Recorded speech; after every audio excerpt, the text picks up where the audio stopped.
the pages of British military history, one medal stands out as a beacon of honor, a symbol of relentless service and unwavering commitment to duty in the face of adversity.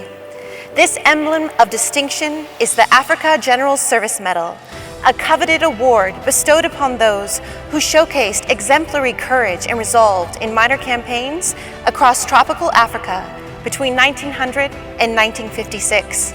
This medal was first issued in 1902. This is an original Africa General Service Medal. As we chart the uncertain waters of the global wealth landscape, the lofty ethos encapsulated within this illustrious medal guides and inspires the Good Fellows Initiative. It is my honor to announce a presentation of the Africa General Service Medal of 1902. This is presented by Lakshmi to David Papazian.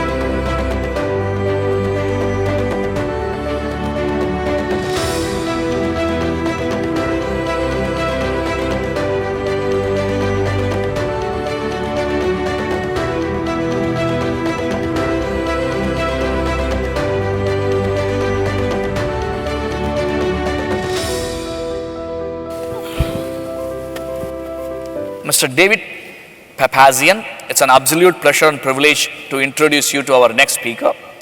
He is a CEO as well as is a champion for the environment. David is constantly looking to making himself and more importantly, the world around him better.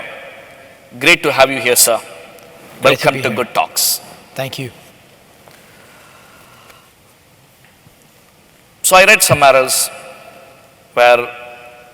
some quote which talks about as a self-made man for you. So I just want you to look back and say, at what age did you realize that you have this drive and passion that defines who you are? Hard to be specific about age. I remember always wanting to be active outside of academia when I was a child, because both sides of my family, my mother's and father's, have always been in their line of work academics. So I'm the first one in my family not to go in that route, not to do a PhD. And the reason for that is that I wanted to be active early on. I had interest in different things. I had interest in politics, I had interest in finance, and going into investment banking at the time, so this is 2003 or 2004, was a very clear path for me to be active. I think at some point after I started to work, and the hours were anywhere between 90 and 110 hours a week, there were moments where I was asking myself if it wouldn't have been better or maybe easier to go the route that my parents took and do something in academia. But the drive has always been there. The drive has always been, I think, also given by my parents to say, you do what you want. You don't have to follow in our footsteps. You do what you feel is good for you. And But it's a blessing. Everybody doesn't get that one. For sure. And it's a lesson that I take to then pass on as a father to my children. And of course, it's one where you take more risk. And sometimes everyone in this room knows very well there are risks that you are in control of, and then there are risks that are heterogeneous and come from the outside world. I think most of the time, with regards to big events in my life, I've been lucky with external risk. Everything else has just been a matter of sort of staying focused, staying patient, sometimes being impatient to an extent. And I think a lot of people in this room will know exactly what I mean when I say being impatient to an extent. But keeping an eye on where you're going and being focused on what you want to achieve. Education is an ongoing process for everyone, but it takes a special spirit and attitude to return to school to study a whole new subject. How was your experience going back to Science Po? Yeah, it's an interesting one. So to be a bit more detailed, I went back to Sciences Po last year, about a year and a half ago, to do an executive master's in urban development and urban management, which, as our fantastic host mentioned, is something completely new for me. And I would wholeheartedly advise everyone who's thinking of one or considering one to do it as soon as you can, because I started it. I'm 41 today. I started it when I was 40, and it's a fantastic experience to have.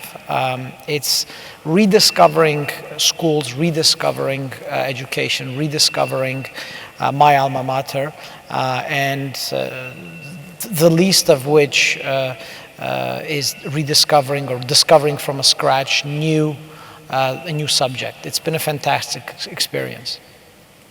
So you are the chairman for the Fly Arna, right? It's a national carrier of Armenia. It's steadily growing and expanding their presence globally.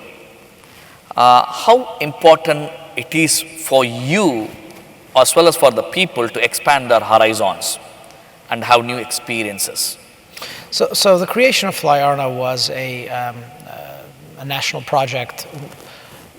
However, that definition is imagined on by anyone. I mean, it was a priority for the government. It was a priority for ANEF, and to a large extent, it remains a priority for ANEF because, as you mentioned, we've only been in operation for about a year and a half, and the expansion, the significant scale up is still to come. The ambition for Fly Arna is to be the airline which, by using Yerevan as a hub, connects India with Western Europe. Right? There are very friendly relations that Armenia enjoys with both India and all European countries. Why India? It's a good question. I think politics and the way that tensions have been drawn up in our region, and tensions have been drawn up in and around India as well. There's a lot of similarities. Historically, there have been quite a few Armenians who have set up in India and have done well and are influential in the country.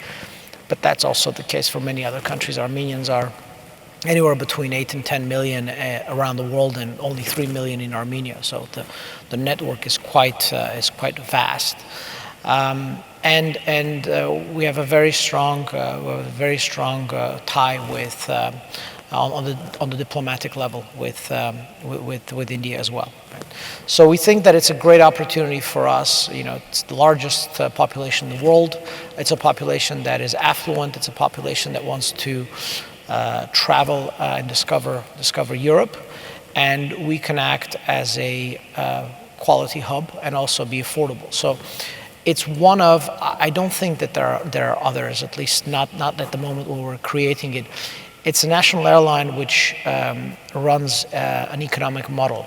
So we don't have, for example, business class at all. The whole airline is business classless. So the price to quality ratio is quite high. Safety is priority number one. And there are many services that sort of traditional airlines, be that national or other, don't offer that we do. But we have the idea in mind that travel is actually about being light. So you shouldn't be spending crazy money on tickets to travel to see the world. So I watched a video in the YouTube where you speak about pre-COVID era and post-COVID era. Yeah. So what impact do you believe wealth can have in shaping a world that emerges after post-COVID? Well, look, COVID is one sizable external event through which ANEF went, but there are sort of two others, right? Because ANEF has been alive and kicking for about 4 years now, and we've gone through, as everyone else, COVID. We've gone through a regional conflict. Now we're being impacted by yet another regional conflict, which is the Russian-Ukrainian conflict, right? So we have a significant influx today of mainly Russian, also Ukrainian immigrants into Armenia who are moving and setting up businesses, setting up homes in Armenia. Partly, mostly thanks to that wave, Armenia's economy grew 12.5% last year. That's GDP growth that is, I think, one of the most significant ones around. So every time ANIF in its strategy has to adapt to what the new reality brings to it. Like our latest amendment is to now focus very acutely on high value add products in terms of where we look to invest. Because when we set up, COVID was around the corner, and we started to invest in everything that was an opportunity, and the opportunity was everywhere. Because we remember COVID, it was only 3 years ago, but every company out there struggled one way or another. Unless you were a pure tech player, you were a Zoom or something similar, then you had issues to deal with. And we were there side by side with these Armenian companies to help them firstly avoid bankruptcy and, if possible, grow. Now the mandate is evolving. We have to be more focused on high value add, on tech, on export-driven companies. But if the past 4 years of experience are going to be replicated going forward, we'll have another sea change soon, in 1 or 2 years, then we'll have to adapt to that as well. It's just the world that we live in. I don't think it's singular to Armenia, right? It's just the world that we live in, where evolution is very fast. Let's talk about your favorite subject, philanthropy. Let's. I love to hear, I just heard you're 41 years old, am I right? Right, yes. I understand age is just a number. If you want to give, you can give at any age. But it's very inspiring to see people when they speak about philanthropy at the age of 41. I always say this, there is 4 stages in life. The first stage is money, money, money, honey, money. People speak only about money. So it's an income stage. Once they have income, they come to the next stage and they talk about an identity stage. They would like to be recognized, they like to be known. Then they come to a third stage called an influential stage, where they would influence people and everything. And then they reach a fourth stage. 99.99% people never go to the fourth stage. They are stuck in these 3 stages. Only a 0.1% of the people go to the last stage called an inspiration. And that's the last stage. But at the age of 41, you are talking about philanthropy. I watched a lot of videos. I tried to see a lot of information about you. Most of them are in Armenian language. So it was one of the biggest challenge for us to extract information. But I love to hear about the philanthropy, what kind of impact, what's inspiring you, what type of thoughts you want to leave in that space. Look, I think we've changed the architecture a bit, at least with what we're doing. And it's much more a family thing versus an ANIF thing. So what we're doing is spending time with people who need the care and attention. There's some element, surely it goes along with that is financial, but we believe that to have a proper impact on a person, you have to spend time as you would with family, with colleagues, so with loved ones. You have to enshrine people not only with some financial means or sort of objects, but also education and attention and follow-up. And the model is for the moment one, and then another one that's going to come later this year, housings for children who have had bad experiences within or family or have no family, who come together and basically recreate a family. And that then leads to a better understanding of what their own family can or should look like. So it's much more of an educational model of philanthropy than a financial one. Do you have any strategies for inspiring and engaging others to give back to their communities? No, I think that it's a difficult one to frame, but I think in terms of whatever you want people who are around you to do, the only impactful truly impactful thing you can do is live in a way that you would want others to look at and take away from. So it sounds grand, it's much less so. It's just, inspiration is an example from my perspective. It's the same thing with the philanthropy component we talked about. It's really about engaging with people. It's engaging in a direct way, it's engaging in an impactful way, and it's engaging in a way of just living in a way that you would want to educate anyone to follow. You are part of the historic deal to develop Armenia's largest solar power plant. Am I right? Yes. Could you share with us the immense importance of this project and its role in developing country and alternative energy? Yeah. And alternative energy is a very critical topic. Everybody speaks about that now. I mean, I'm a small part. The biggest part are our partners with Masdar, the Emirati state entity, who have been fantastically patient and engaging with us since we first put pen to paper in 2019 on an MOU. Now it's, we're moving to a stage where we're starting to engage EPC contractors, and it's not an understatement to say that for Armenia it's a critical project. That sole project, one project, will provide around 7% of the energy that the country uses. The component that is perhaps the most important from our perspective is energy independence, because the sun doesn't belong to anyone and it can't be shut on or off at a politician's will. The assets will be located in Armenia, so we'll have control over that. I think generally this whole drive of energy transition will also be coupled, be that in my country or elsewhere, will be coupled with growing understanding of how crucial energy independence to pure independence is. I have a good friend who says politics is only about energy. Right? Perhaps it's an overstatement, but international relations and relations between sovereigns are very frequently pegged on energy. So from that perspective as well, we've chosen a partner with whom we have fantastic diplomatic relations with. And it's one project that once we complete, we should be end of 2024, beginning 2025, we intend to follow up on. But Armenia is also very famous for a lot of rivers and lakes. So this hydrogen, yes, hydro energy, excuse me. Those are on the small fronts. Yeah, so the way that we've looked at it, well, not us, but the government have looked at it, is to say we'll do many small hydro plants and give it out to entrepreneurs. And then we'll do a couple of significantly sized renewable ones, such as Aiguan, such as Masrek. Awesome. So how does your purpose extend beyond your immediate sphere of influence?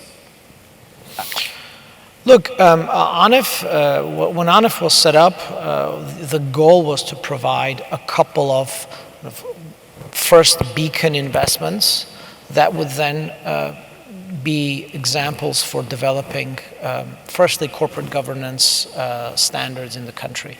I think to a certain extent we've done it, but we're still halfway or a quarter way through having significant impact. So we've created about 14 companies from scratch. So these portfolio entities, in which we own various stakes, anywhere between 15 and 49%, were in partnership with different scales of corporate governance partners. So Masdar, rated A in corporate governance. It's difficult to imagine a better partner. Local entities, some local, somewhere in between, some very much lower down the food chain, where they see how things are done in a more modern way, and that in and of itself, a bit similar to the example setting that I was referring to earlier, acts as an enabler. So if you have not been doing what you are doing currently, Yeah. What's your next choice in your life? I would have been sun tanning in the south of France. Yeah. The future seems bright, and thanks to people like Mr. David, our hope for a cleaner, better world is only strengthened. Thank you, David.